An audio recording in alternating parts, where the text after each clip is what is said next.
Any questions?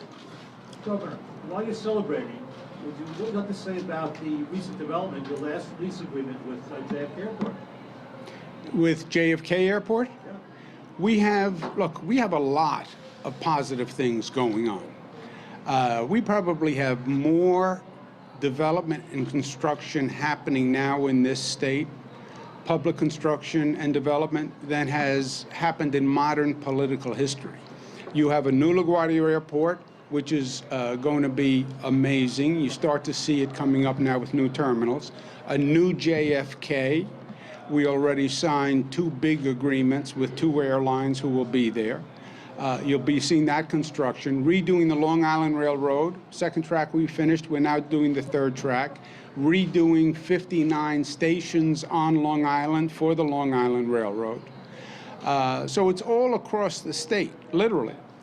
And that development, that new transportation system, that's what's going to drive this economy for the next generation. We took it for granted, but that is the infrastructure that moves the economy all across the state. And that's what made New York in the first place. We then rested on our laurels for too long, but we've come back in a big way. New Moynihan train station, so you don't have to go into Penn Station. That's going to open the end of this year. Expanding Penn to bring in more tracks, so you have more throughput from the Long Island Railroad. No, it's all good news. Can you talk about your conversation with Vice President Pence about the corona disease and the testing for New York? Yeah, President Trump put Vice President Pence in charge of a task force on the federal level. I spoke to the Vice President. Obviously, the states work in coordination with the federal government. My concern was, in many ways, the first step of this process and the step that we need to get right, and we need to get right immediately, is testing capacity.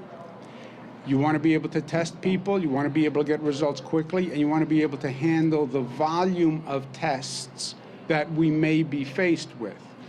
The current system was we had to send every test to Washington, to the CDC, and then wait a couple of days to get the tests back.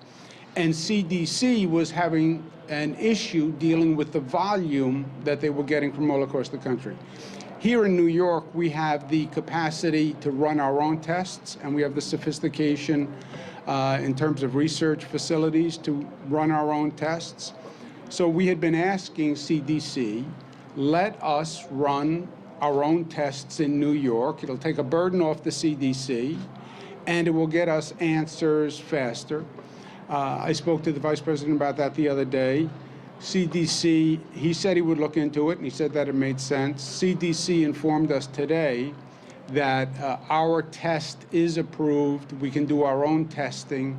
That is a big step forward. We'll start testing immediately here in New York, so we can handle more tests, more volume, turn them around faster, and we are ready to go, and literally we can start testing immediately. And look, this whole issue with the coronavirus, there are a number of trajectories for the coronavirus, a number of forecasts, right? It's like looking at the weather map when they have different tracks for a hurricane. The hurricane could hit Florida, or could hit Washington, or could hit New York, or it could miss everybody and go out to sea, right? That's sort of the forecast on the coronavirus. It could be minimal, it could affect a lot of people. So prepare for the worst, hope for the best. And that's what we're doing here in this state. We have mobilized for emergencies before, and we're going to do it again. Last question, guys.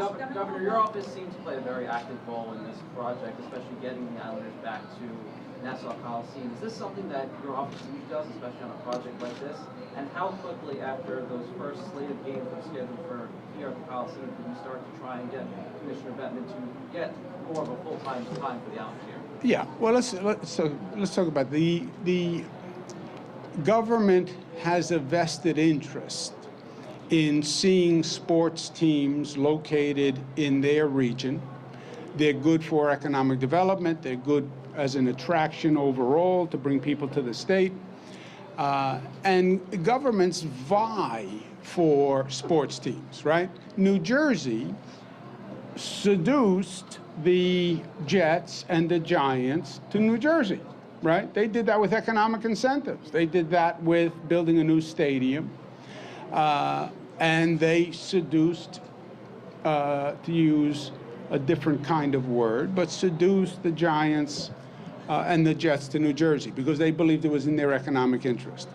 I believe, as part of growing Long Island as a region in this state, the Islanders were very important to Long Island. And when the Islanders left, it hurt Long Islanders. It hurt their sense of pride. It hurt their sense of regional identity. It hurt, and I heard about it. So bringing them back to Long Island was important. And we're investing a lot of money in Long Island. We're doing all these new transportation, more for education, et cetera. But bringing that pride back, bringing that energy back, is part of that rebirth, right? So I had a conversation with the commissioner. He was quite clear. He said there's nothing personal. It's the condition of the Coliseum. And he had issues with the quality of the ice and the dehumidification equipment, the team locker rooms, the media accessibility, how they could broadcast the games, et cetera. And they were legitimate issues. And I said, if we address those issues, if we work on those issues, will you agree that the Islanders will come back to the Coliseum as an interim before we get into the new Belmont Arena? Because I didn't want to wait for the new Belmont Arena. And the commissioner said, if you do this, we will come.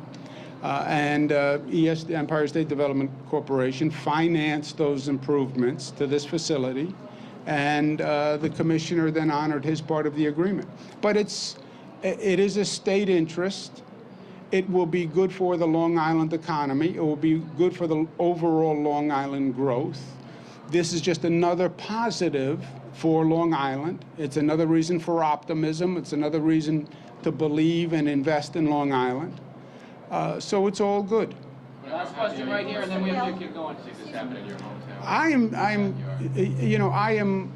I'm overjoyed. You know, the Islanders who are with us today, if you're my age growing up, right, this was the team that you watched. Both the commissioner and myself are from Queens. See, Queens is on Long Island, right? And we were Eastern Queens. So the Coliseum was such a big deal, right? It opened in like '72 or something. But for me, that was the place, right? And that's where you went for the concerts, and it was the Nets back then. And but it was a big deal.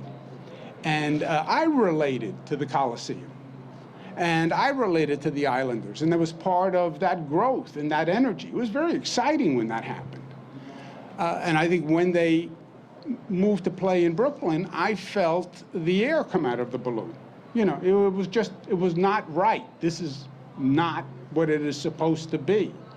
For me still, the Giants are not supposed to be in New Jersey, right? The Giants, that's why they say New York Giants, right? Because it means. So Islanders should be on Long Island. And it was complicated more than anything. Because you had to deal with the NHL issues at this facility, and we had to get them done and get them done quickly. But I'm overjoyed. I'm overjoyed because I thought we would have to wait for the new arena, frankly, and that's when they would come back. But that was another 2-3 years when we started, and 2-3 years is a lifetime. So this was risky and a little creative and adventurous, but we made it happen. All right, and it's cool. About bail reform, you're saying that the current law should have been more strict. What changes do you suggest? My proposal, which I made last year, which was not accepted, the legislature passed a different bill. My proposal is the same this year as it was last year. Eliminate cash bail, because the concept of cash being a proxy to determine whether or not you should be in jail is repugnant to the concept of justice. It's injustice. It doesn't say anywhere if you are rich, you're less of a risk than if you're poor. Eliminate cash bail and allow for judicial determinations based on criteria as to whether or not that person is a flight risk or whether or not that person is a risk to public safety. But criteria for the judge to make that determination, and then give the individual a right to appeal that determination. I think that's the best system we could have. All right, thanks, guys. We got to get going. Thank you. you.